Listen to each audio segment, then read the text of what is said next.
Tuan-tuan dan puan-puan, hadirin, walaupun tak semua dapat hadir pada malam itu, kita terasa sebahagian daripada Malaysia yang kita cintai. Oleh itu, dengan malam itu juga kita menjalankan kegiatan pungut suara Twitter yang boleh dihubungkan antara seorang yang menggunakan telefon bimbit sampailah kepada mereka yang menggunakan komputer. Kita telah dapat mencatat dalam stadium itu sendiri lebih 10,000 orang menghantar tweet dengan mesej masing-masing, iaitu yang dikatakan Najib Razak selamat merdeka misalnya. Dan selain itu 3,6 juta tweet telah dapat kita daftarkan bagi seluruh negara dalam 1 jam. Tapi tuan-tuan kena faham ini. Kalau dalam bahasa kita di Jelobu Parlimen ni kita tanya, apalah guna orang untuk tweet tu? Jawabnya ialah kita tunjukkan satu hati kita. Orang Cina, orang Melayu, orang India malam itu tweet tahniah kepada Perdana Menteri. Mereka menyatakan dalam mesej itu, selamat merdeka, selamat berjaya, janji ditepati dan sebagainya. Apabila Perdana Menteri berjalan masuk ke dalam stadium besar itu, orang yang duduk atas tangga kambing di atas, orang yang duduk bersela di bawah, semuanya dalam keadaan bersedia untuk mendukung cita-cita negara kita. Saudara-saudari, ini penting saya ceritakan, sebab tak sekali, tak dua kali orang kita akan berpeluang melihat keadaan seperti ini. Dan saya tak fikir dalam sejarah yang terdekat akan ada lebih 150,000 lagi orang akan berkumpul dalam satu tempat seperti yang sempat kita lakukan itu. Ini mukadimah pendek, sekarang soal bagi kita. Hari ini bagi kita di kawasan Lui misalnya, sekian ramai kawan-kawan yang hadir, rakan-rakan yang hadir, menunjukkan 1,000 lebih kita berada di sini. Ini adalah satu kekuatan kita bagi kawasan Lui sendiri. Bagus orang Lui, saya tak payah kata kerupuk bulat-bulat, kalau nak bertepuk kuat-kuat tak payah, sebab memang kuat tepukan saudara-saudari pada petangnya. Ini bukan satu kerja senang. Mengaturkan orang nak datang, memberi peluang kepada mereka, rasa kasih sayang, rasa kita bersama. Kalau kita tidak bersama, negara ini akan dijual oleh pihak-pihak yang membangkang, yang tak tentu hala.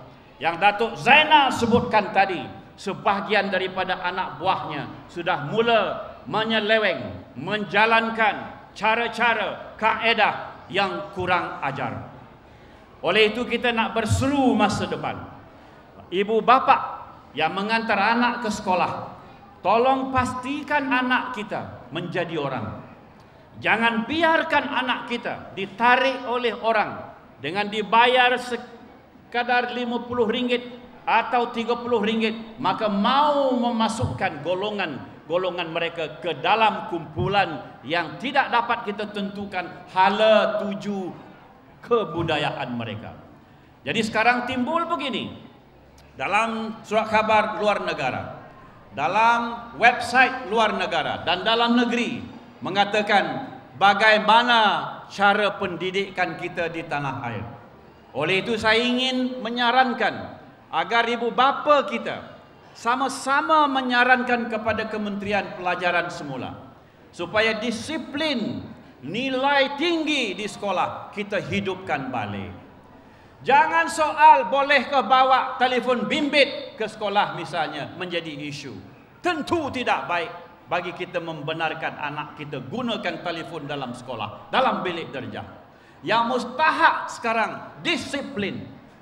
Okey, negara mana yang berdisiplin sekarang? Saya tak mau sebut banyak, tetapi mereka disiplinkan anak-anak di sekolah, di universiti.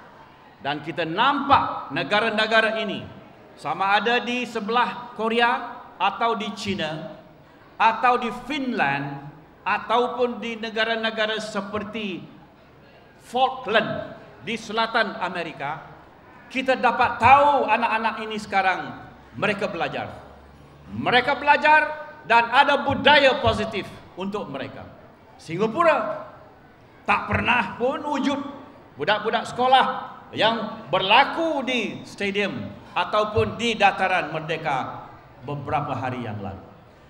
Oleh kerana ini sudah menjadi hal seperti itu, sekarang timbul soal kita, bagaimana negara ini perlu kita jaga.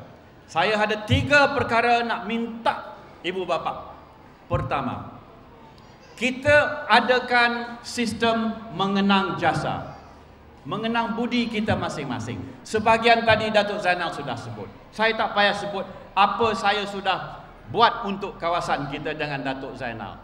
Apa Felda sudah buat untuk kawasan Felda kita. Memadai bagi kita untuk menghormati budi orang.